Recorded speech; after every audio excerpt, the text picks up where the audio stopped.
Wielu z Was zapewne interesuje, jak wynik wyborów wpłynie na rynek nieruchomości. Macie mieszkania, które wynajmujecie, inwestujecie w mieszkania, czasami kupiliście jako ochronę majątku, albo chcecie kupić mieszkanie dla siebie, albo chcecie żyć z tego, że mieszkacie w mieszkaniu najmowanym.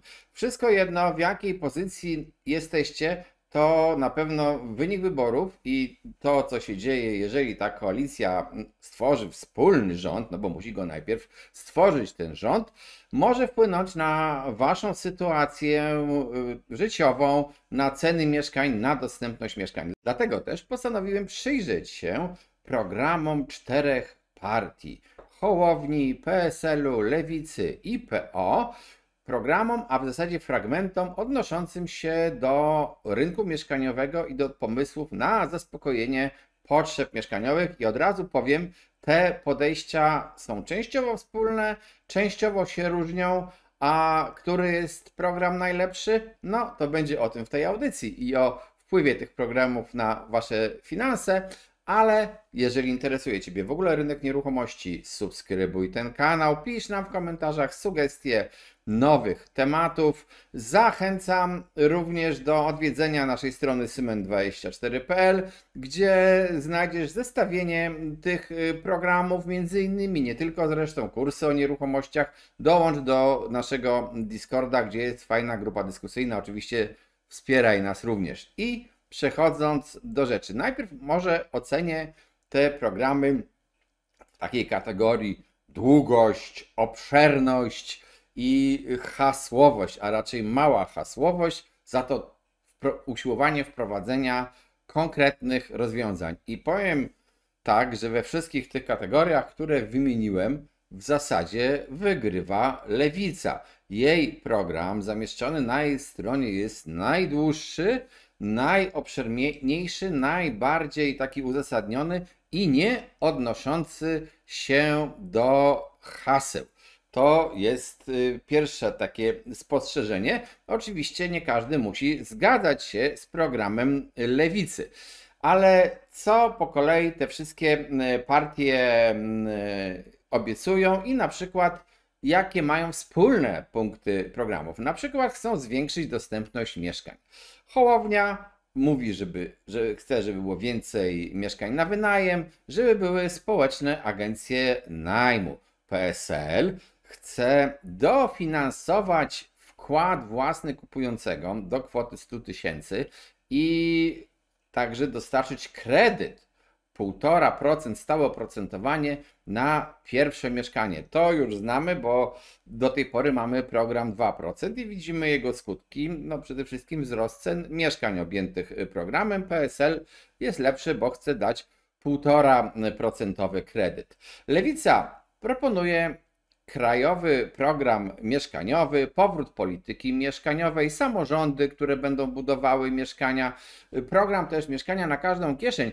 I co jest ciekawe, Lewica, jako też chyba jedyna z tych czterech partii, zauważa, że to, że wiele lat temu zlikwidowano ministerstwo, które było przeznaczone, Ministerstwo Budownictwa po prostu, czyli ministerstwo, które zajmowało się budownictwem i mieszkalnictwem tylko i wyłącznie, jest szkodliwe i Lewica chce to ministerstwo odbudować. PO nam oferuje kredyt 0% na zakup pierwszego mieszkania, na remonty i 600 zł dopłaty do najmu, jeżeli wynajmujesz mieszkanie od kogoś, ale tutaj w tym programie nie ma żadnych konkretów, to są tylko hasła. Oprócz tego takim wspólnym jak gdyby mianownikiem dla tych czterech partii jest wsparcie dla samorządów. Hołownia chce wprowadzić obowiązek posiadania planu zagospodarowania przez gminy. No, szczerze mówiąc, to tak do końca nie wiem, czy jest to coś odkrywczego, bo to już w przepisach istnieje i w dodatku została niedawno też wprowadzona nowa zmiana ustawy o planowaniu przestrzennym. Zostały wprowadzone plany ogólne, o tym też mówimy w innych audycjach, linki na dole. a może po prostu to wisi już od dłuższego czasu na stronie Hołowni.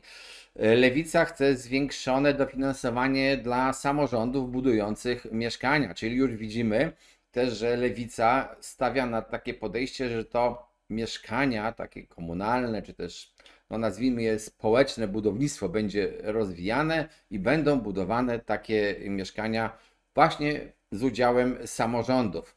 PO chce przeznaczyć 10 miliardów z budżetu dla samorządów na remonty mieszkań. To pewnie chodzi o walkę z tymi pustostanami, chociaż też partie poświęcają właśnie uwagę pustostanom, których liczby są podawane różnie. To słyszymy, że to 1 000 000 albo 2 miliony, 1 800 000, różne tutaj takie liczby w przestrzeni publicznej, zresztą z różnych źródeł się pokazują co jakiś czas. Niewiele datą się mówi o tym tak konkretnie, ile tych pustostanów w ogóle jest w miejscach, gdzie ludzie chcą mieszkać, bo może się ludzie z tych miejscowości chcą wynosić, albo w jakim one są stanie technicznym. Ale warto docenić, że partie doceniają problem pustostanów i Hołownia proponuje wprowadzenie podatku od pustostanów. Jest to takie hasło. Nie mówi konkretnie jakie, ale po prostu podatek od pustostanów. Okaże się w praniu. Lewica. Krajowy Fundusz Remontowy na remonty pustostanów. PO remonty pustych mieszkań komunalnych. PSL tutaj milczy.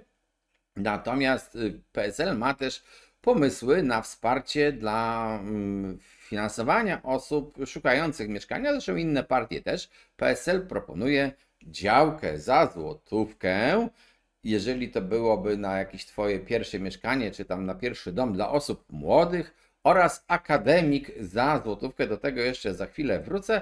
Wsparcie dla spółdzielni mieszkaniowych sugeruje Lewica i to jest chyba jedyna partia, która zwraca uwagę na to, że tak naprawdę nie jest na świecie istniejący jedyny model budownictwa tego wielorodzinnego, model oparty o deweloperkę, że są również sprawdzone, również oprócz komunalnego budownictwa, które sugeruje Lewica, również metody spółdzielcze, które w zasadzie, jeżeli te spółdzielnie dobrze działają, tak jak działały na przykład spółdzielnie przed wojną, część splajtowało, część działało dobrze przedwojennych, bo nie chcę, żeby nam się to kojarzyło z czasami opisanymi w serialu Alternatywy 4, to taka spółdzielnia może faktycznie budować taniej. I zresztą wiele osiedli, na przykład domów jednorodzinnych, nawet za czasów socjalizmu PRL-u, powstawało właśnie w ramach budownictwa spółdzielczego, gdzie ludzie się skupiali w te spółdzielnie. O tym zresztą też kiedyś mówiliśmy na naszym kanale. Ponadto Lewica proponuje również regulację czynszów i też ma taki pomysł na wprowadzenie projektu, czy umowy, takiej wzorcowej umowy najmu. PO proponuje znowu kredyt 0% w tej samej kategorii i 600 zł na wynajem. I teraz odnieśmy się do tego kredytu 0% i 600 zł na wynajem, czyli dawania pieniędzy popytowi. To jest tak samo jak pomysł PSL-u z kredytem 1,5% i jak realizowana właśnie pomysł PiS-u z kredytem 2%. Jeżeli dajesz pieniądze popytowi, to podaż bardzo chętnie te pieniądze od popytu odzyska, bo wie, że ma więcej, podnosząc ceny.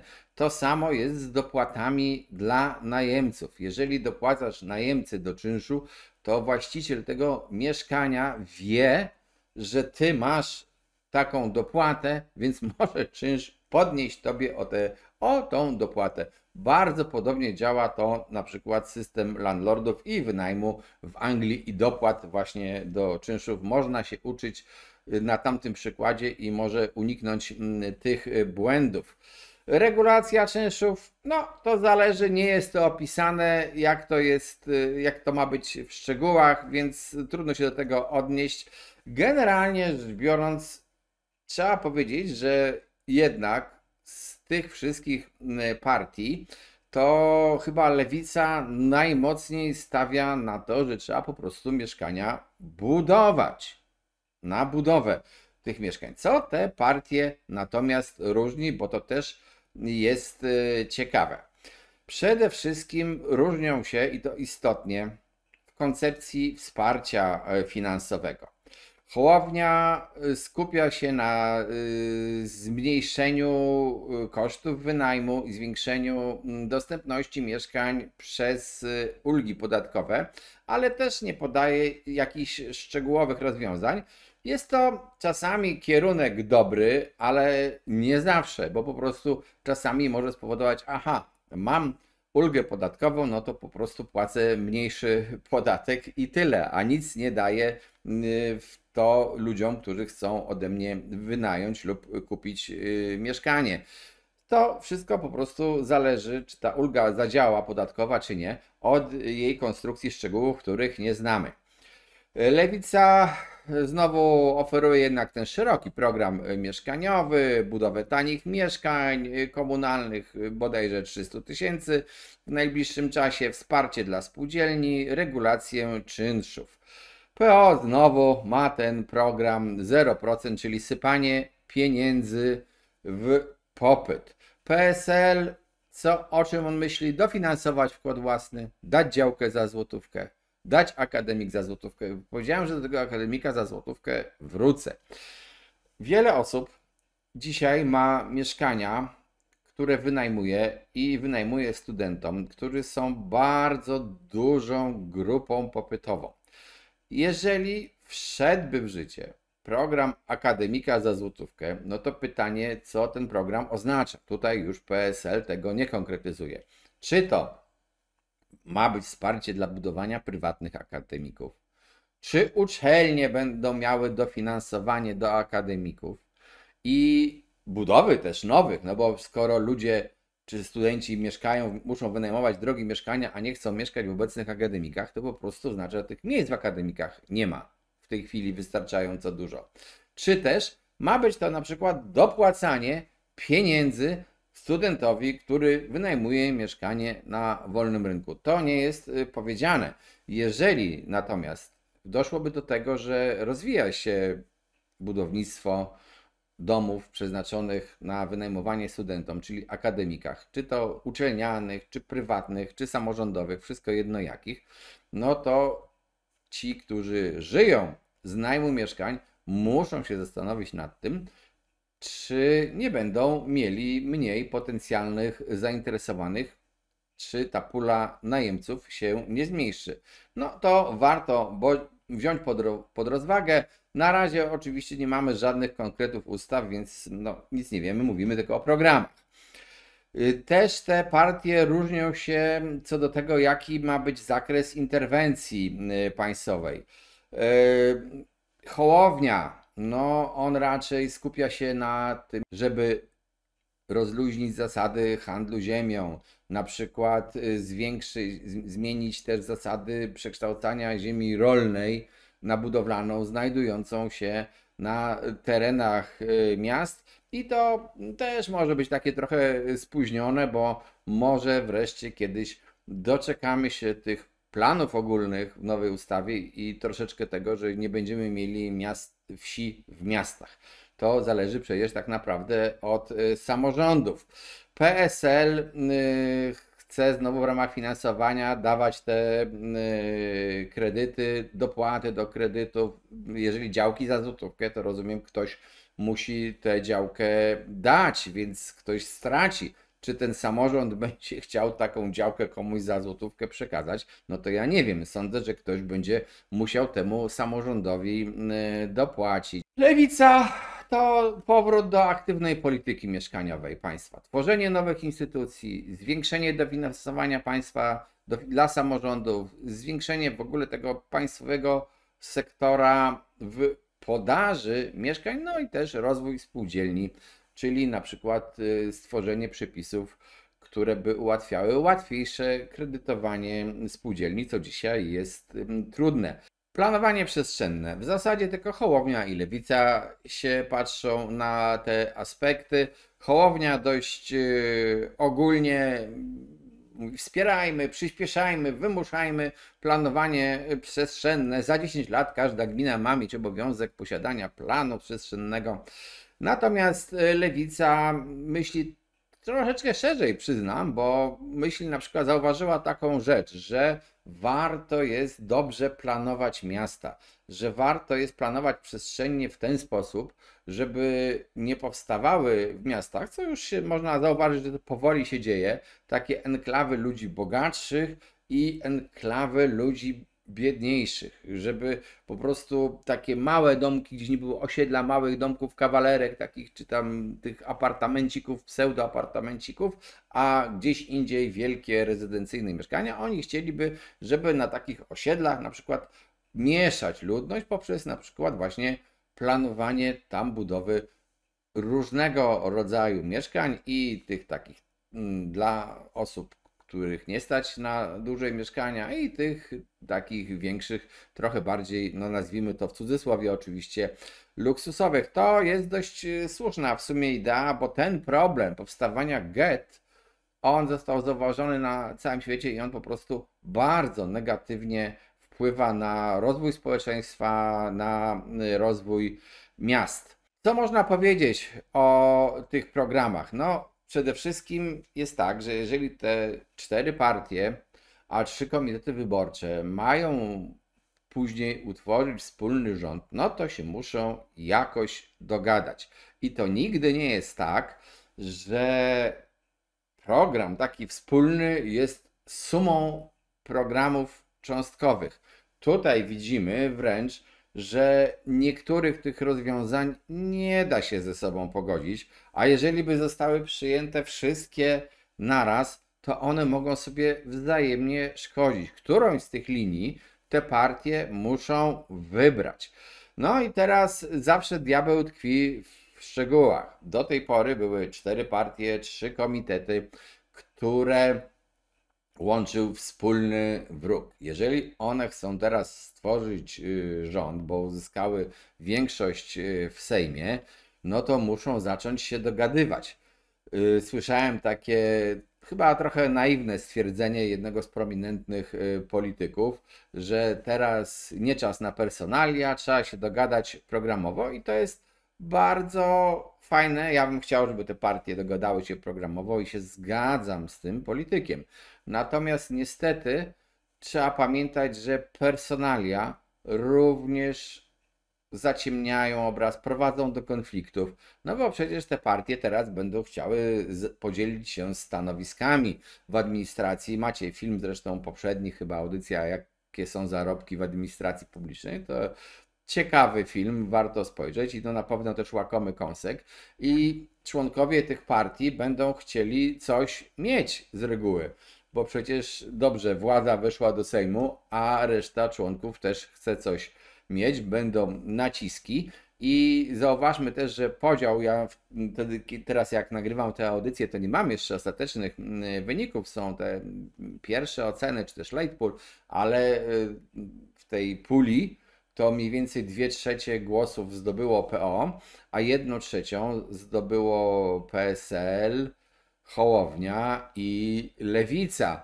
Ale czy oni będą chcieli z takim układem się zastanowić, czy będą chcieli coś więcej w tej władzy, z tych stanowisk wyrwać dla siebie i właśnie, czy w ogóle przejdzie koncepcja lewicy stworzenia Ministerstwa Budownictwa i kto w takim razie stanąłby na czele tego ministerstwa, polityk jakiej opcji, bo to już by pokazywało, kto mniej więcej będzie wskazywał drogę rozwoju na przyszłość. To wszystko będzie istotne oczywiście, jeżeli ten rząd tych 4 partii powstanie, bo są również inne możliwe rozwiązania. Wiele się może zdarzyć, ale ja nie chcę przewidywać, co się wydarzy w polityce, bo to nie jest program polityczny, tylko program o gospodarce i o nieruchomościach.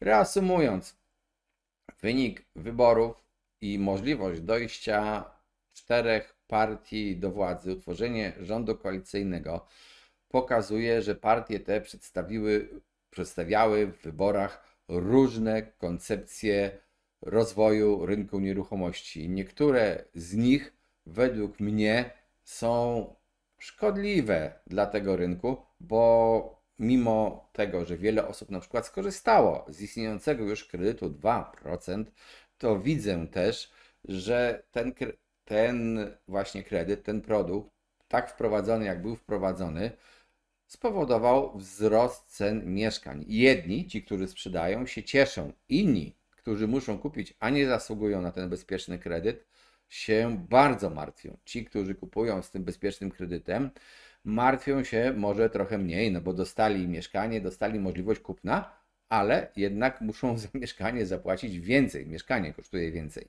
Wobec tego te programy z tych partii, które wchodzą w koalicję, możliwą koalicję, prawdopodobną koalicję, które znowu powodują sypanie pieniędzy w podaż i to jeszcze większe sypanie tanich pieniędzy niż obecny program, no to moim zdaniem nie jest najlepszą drogą rozwoju rynku nieruchomości. A jak będzie?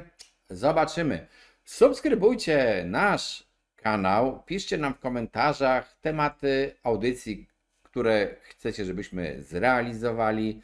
Piszcie również uwagi, piszcie co sądzicie o tych programach. Zachęcam do poznania tych programów. Zachęcam również wejścia na stronę smn24.pl, gdzie zobaczysz zestawienie po prostu tych programów, takie napisane, nie takie opowiedziane przeze mnie. No i oczywiście zapraszam do dyskusji na naszym nowym serwerze Discord, do subskrybowania tego kanału. Cześć, trzymajcie się.